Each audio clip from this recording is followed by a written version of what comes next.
says I'm streaming. It doesn't look like I'm streaming. Oh, there we go. Let's see what this sounds like. Check, check, check, check. Uh-oh. No. Check, check, check, check, check. Let's see if this is getting up there.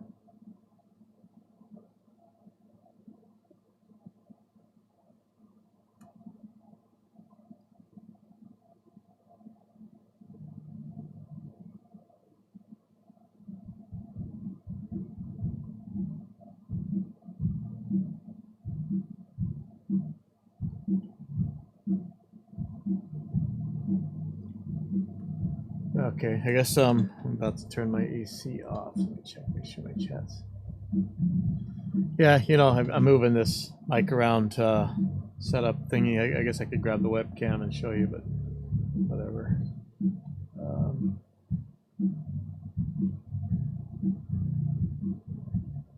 Start in a second.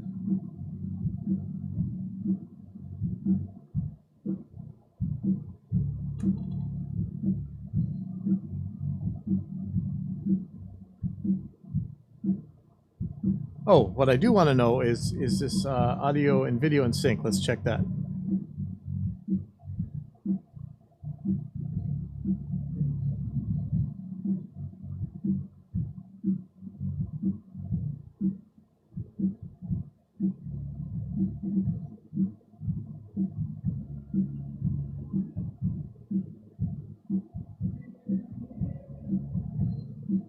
All right, so that looks good, actually. Awesome. Okay. I think I'm gonna watch the stream on the Pipeline Audio one. But again, you know, the restream relay chat brings it to all the channels, so it should be whether you type something in YouTube or whether you type something in YouTube or whatever, it should be the same.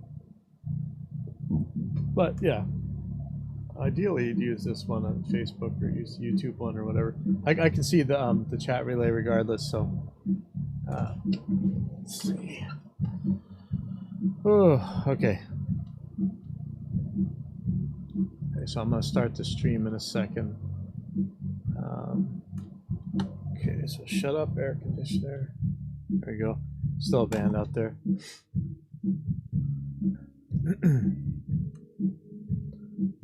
Okay, welcome to Dropping In at Pipeline Audio. I think this is number 33. Oh, that's 33. Wow. Okay. And I have a band that's Iron Lotus out there practicing right now. Actually, I don't think I'm gonna need these headphones.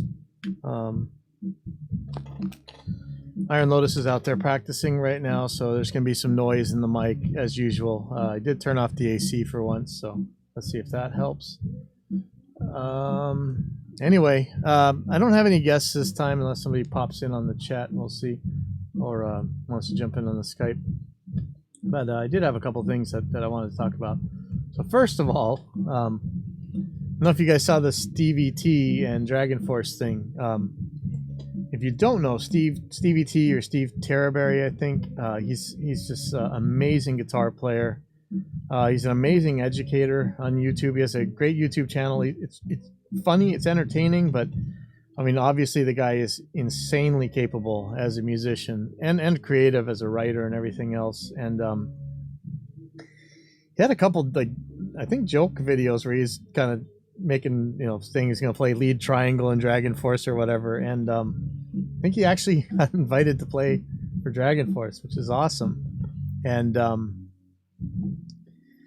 in the end, he ended up backing out because of, you know, like anxiety issues and, you know, just it's a hard thing. And yeah, this may not have been the best idea for, I think, the first time we actually used a webcam. But for those of you guys, you know me, you know, I've dealt with my own health issues that have kept me on this side of the control room glass.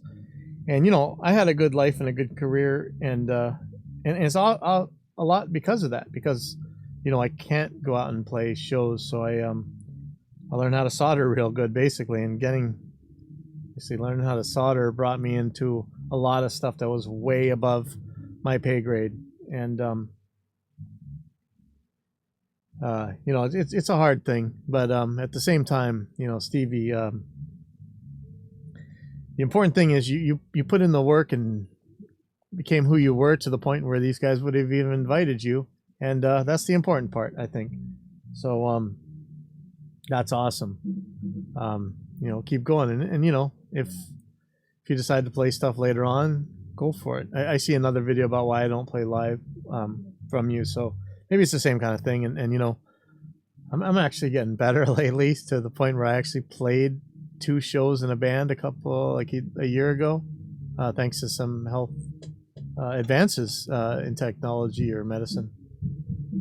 And now I'm at the point where it's really my mind that's holding me back, and I guess I'm probably about a step away from the loony bin. So anyway, I'm really glad that you got the opportunity, and I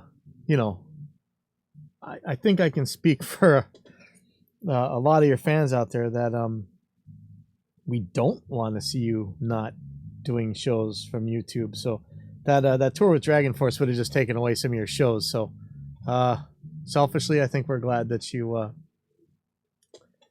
did what you did. So that was awesome anyway. So another thing is, I saw on the Metal Method forums that the Hawk CD is on it's been released somehow, I guess, on CD Baby and stuff. Hawk is Doug Marks' band from back in the 80s, kind of glam metal band, but it was really his band, and getting to see him put out his stuff is awesome. And that's the thing about today, as long as your stuff still exists, you can find a way to distribute it. And he says he's using CD Baby for it, and he's having some trouble getting it on Spotify. I'm not that I'm running an ad for DistroKid, even though I so far I really like them. When they said that they would put our stuff on Spotify, they did. I think it was up there within 3 days, if that. And so you might want to try that. For those of you guys who don't know Metal Method, way back in the day in the 80s, you in the back of the guitar magazines. So we didn't used to have guys like Steve Terraberry to teach us stuff. Gas was less than $1 a gallon, and maybe what you did to learn is you bought these books that were $20 a piece, and back then, man, that's huge money. And they were very poorly transcribed, but they were like, whatever band, you could get a Metallica one or whatever. Most of them weren't very good. They were skipped a lot of the important parts, or they just wrote them wrong. And that's how you learned. There's a lot of money. Some guys like Troy Stetton and Doug Marks, they made these like book and tape kind of combos. I mean, Doug's wasn't quite that. It was more of a course. Anyway, it was really hard to learn back then. And Doug, and I'm going to say Troy Stetton as well, both made it possible for us to learn. Doug had this thing called Metal Method in the back of the guitar magazines. And I think back then you got a VHS tape and like a booklet, and you would break your magnifying glass out to look at the booklet, I think. But I tell you, I learned a ton from these guys. And the thing that set Doug apart was you could tell he's probably the nicest person you'd ever meet, and especially in that kind of business, that's kind of rare. And he was very inspirational and motivational. And if you got stuck, he would. It's funny. It almost felt like he was there with you. It's like, oh, don't worry about getting stuck. We'll get you through this, and you did. And kind of a crazy story. I end up with the music school and everything nowadays, but I was looking for stuff to teach some of our band kids, and Metal Method still came up, and so I wrote him an email, and I told him, you inspired me in my career, and I did all this stuff, and here you are, you're still there, and better than ever. It's amazing seeing how this Metal Method family has grown, and I really want to say, thank you so much, Doug Marks. Just an amazing dude. So yeah, go out there and buy that Hawk album, because I'm not sure if if Scott Travis might have been in there. He said he played drums with Scott. Scott Travis played drums with him, so might be on that album. That would be awesome. So if, you know, in case you don't know who Scott Travis is, go check out Fight and Painkiller and all that stuff. You know, and that, it still brings me up. And I say this, I don't know how many times, how many shows I've said this on. The world is in desperate need of DistroKid and Patreon managers for bands. You know, bands cannot figure this stuff out, and it's a tricky thing. A lot of bands can't figure this out, and even if they could, they're not probably going to be specialists on it, and their time would probably be better spent paying you to do this stuff. I'm not sure if Patreon has the same kind of like team pay thing as DistroKid does, but I'm sure there's something similar. Where I live, the education level is so low that, you know, any of this computer stuff, it's going to be impossible to get. So we have to send to other states to handle this kind of stuff for us. But I mean, we're willing. Everybody's willing to pay, man. If you want to be a Patreon manager, a DistroKid manager for bands, please do. They really need it. I would be super happy. I'll send you a pile of bands right off the bat. You know, let's go. We still need this stuff. There's a lot to it, and I know that I'm not making the best use out of DistroKid for what I'm doing. So I'm sure you could. So let me know if you're doing that stuff. I also got somebody gave me an 11 rack, that old Avid 11 rack. I think that company makes the Headrush stuff now, and I was going to use it for the kids for their shows. You know, we got several devices. You know, I just want to make things convenient and easy to set up. I'll talk about that a little bit more later. But this thing's actually kind of cool. I think it's sitting back here someplace. I don't know if you can see it, but it doesn't seem to let you put impulses in it. And, you know, every one of these kind of guitar amp modeling things has its own kind of wave shaping kind of formula. And they seem to be, it's pretty consistent for each one. What I mean by that is no matter how distorted or clean it is, it's still got the same general type of feeling to the fuzziness or whatever. And the Headrush one is kind of, I think it's kind of, I don't know if I'd say it's line 6y, or there's a couple plug-in amps that kind of have that sound. It's the Audio Assault stuff kind of sounds like this. So if you like that kind of distortion, this thing's actually pretty good. And now they're cheap. One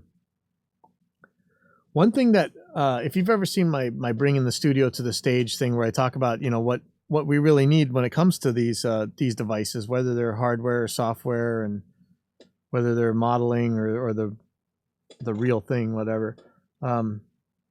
Manufacturers just don't seem to understand what we need when we're on stage, you know, what a stage guitar player uses. And one of the most important ones is a kind of a dual path thing, where if a guitar player is feeding a guitar amp with this modeling signal or whatever, that thing needs to have no speaker emulator on it, because they're going into a guitar amp with a 12-inch speaker. Okay, so take that junk off for that.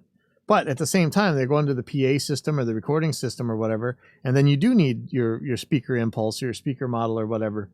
As far as I could tell from the manual, the 11 rack actually gets that right, which is very surprising. I think you can do this with the Helix, and somebody told me that with dual paths you can do it with the Pod Line 6 HD 500. I know you can't do it with the Firehawks, which is ridiculous. And don't even get me started on the whatever the big square lunchbox, whatever, you know, never mind, the Amplify series. But most people get this very wrong, and sometimes there's ways to work your way out of it with software or whatever, but it's ridiculous. You shouldn't be getting it this wrong. The 11 rack does it right. So, you know, I don't know, what pedal board would you guys use for this thing? I wanted this real simple for the kids to take out.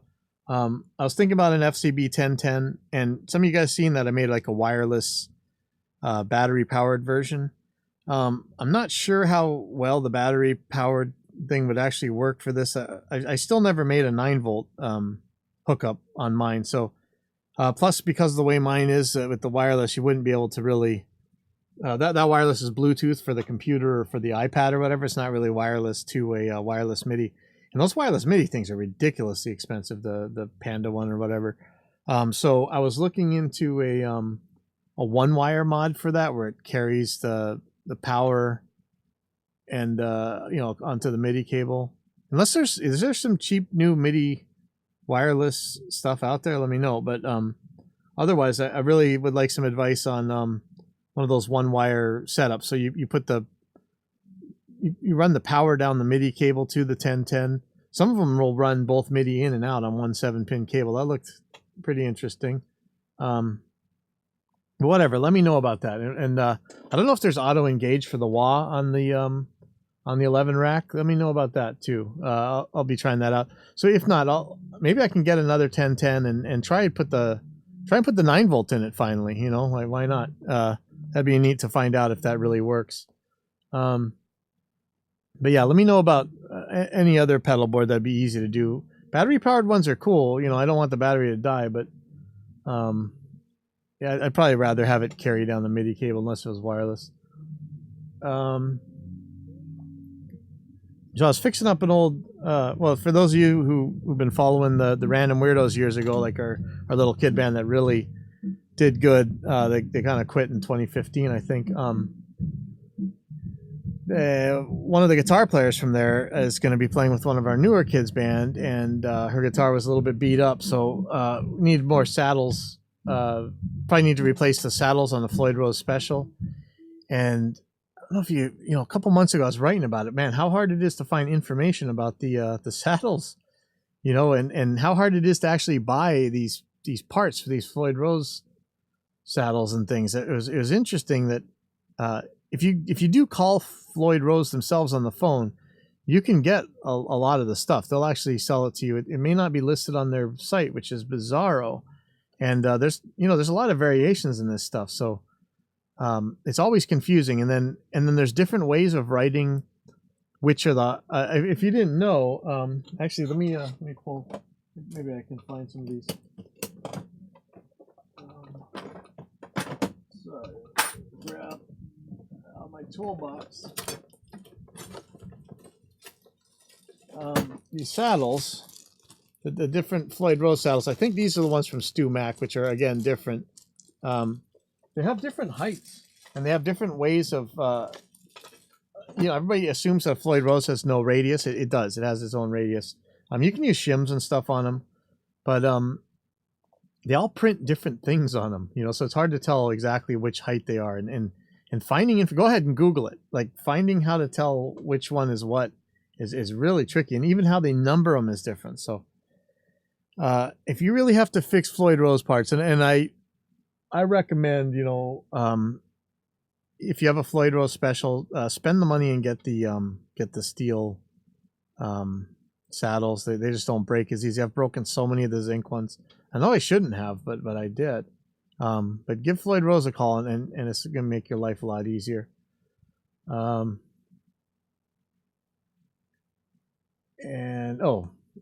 One of the things, so again, always have your Allen wrench for your Floyd Rose within a foot of you on stage. You know, you need to be able to change your strings. You need to be able to change your tuning. What you'll see a lot of times is people will bottom out their fine tuners as much as they can go, and then they'll go on stage, and then they won't be able to pitch up their Floyd at all. And it's just ridiculous. Keep your Allen wrench handy at all times. If you have to look for an Allen wrench for a Floyd Rose, you're in big trouble. You know, I harp on the bands about tuning all the time, and I'm sure I've said it in here before, but no matter how good you are, how good your songs, whatever, if your stuff is out of tune, you're going to sound like a clown. And people, they kind of, I don't know if they may not know that you're out of tune, but they know something is really wrong. And I swear, they just don't, your band just doesn't get what it should out of an out of tune setup. And it's not just, I've talked and written so much about, keeping Floyd Roses in tune. So never mind that part, but it's not just about having your guitar in tune and having your guitar intonated. It's about playing in tune. There's so many ways to, like banana fingers, your fingers go like that. So often you'll hear stuff out of tune because of that. So, try and play on your fingertips when you can and really be in tune. Just absolutely be crazy about tuning, you know. Even if your band gets mad at you about it, just keep on saying, hey, are we in tune? It's that important. I mean, it's really, really important. You've got to be in tune. And something closely related to that is mud. And that's why I'm looking at this 11 rack. There's only so much sonic real estate out there. You know, you can only get so loud. So for any given volume level, you've got, you know, 4 or 5 musicians all fighting for the same, to be heard at least. If you can put everybody in your own sonic space, you know, tone wise, that's a whole lot better. The drums eat up a lot, but basically you can pretty much get very low lows and very high highs with the drums and get away with it. Kind of the same with the bass guitar. Now the guitar players, you know, they're you know, that area from like 200 hertz to 400 hertz is all that mud. When you're recording, you're fighting in the mix all the time, and you'll understand how to deal with this. But live, you just got this low mid thing coming out of the guitars, and it just eats up so much. But in order for them to hear themselves, they want to hear the highs and stuff, so they're turning it up even more, and they're just stomping on the entire band and bringing up the stage level to ridiculous heights. So try and think about what parts of your sound you actually need to hear. Emphasize those and try and get rid of the stuff that's not helping anybody. And especially, like, you know, we talk about subtractive EQ in recording, but a live band, you know, really think about, hey, where is that vocalist at? Can I cut a hole in that in my guitar? Is it going to hurt the guitar sound any? You know, really try and make some space for your band members. The more focused your sound, the less level you're going to need in order to be heard. And that's going to make everybody's life easier. And trust me, if you have the quieter the stage volume you have, the happier your sound man's going to be. Not everybody gets to use in-ear monitors and stuff like that. So makes sense. So like you know, again, the stage volume is, the louder it gets, the harder it's going to be to keep the vocal mics from feeding back, and everything else. Everything is dependent on that volume and how much sonic real estate you're eating with your guitars. So that's the mud thing. You know, I wrote about that one wire iOS setup, where I had a you know, wireless pedal board, an iPad. Everything was stuck to a full range flat response speaker, the Alto TS210, which I had modified to have some extra. I think I put a power strip inside it, or glued it to the back of it and wired it into it. So everything was hooked to that, all the power, everything. So the only cable you actually plugged in when you were at the show was a power cable for the FR speaker. And the guitar was wireless. Everything else was no cables, you know. So not that that's all that convenient. You know, you do have to worry about batteries and things like that, but I want to keep it that convenient. You know, I don't like every part that you got to plug in can break. You know, anything, you know, Murphy's Law, anything that can go wrong will go wrong. So the less cables I got, the easier it's going to be. Like something like that 11 rack, you know, I can't stack that on top of the Alto TS210. But I'm wondering, what are you guys seeing for FR setups? I remember somebody had made an amplifier where you could actually like stick some units in, like a rack or maybe an iPad or something. But what's out there for real simple FR setups, or full range flat response? You know, really, really portable. I also found out this week, I didn't realize that Streamlab OBS was different than OBS, and I wasn't really able to get the plugins running in OBS, Streamlab OBS, as easier as I was in regular OBS. So if anybody's out there that uses Streamlab OBS, let me know. I could use some help. And then the last thing is, talking about last week, but our plugin company is still going ahead. We should be getting stuff out to our beta testers soon, but that's really weird, and it's kind of humbling and scary to me. But you know, back in the day, I had no problems. I had such a big group of people I could always send new products to, and beta testers, and to get the word out and stuff. And I know I'm doing less and less lately, and the world, I think, is forgetting about me. And so it's been kind of hard to find the kind of beta testers I need. You know, I still have my core group of friends and stuff, but yeah, I don't know what happened. We used to have these really maverick people running around the web just really fighting to move the technology forward, and we just don't see them anymore. So I do need some beta testers. If you mix drums a lot for this first plugin, that's going to be important. So let me know. Now this one was kind of short, but hopefully I have a guest next week. I'll see you guys later.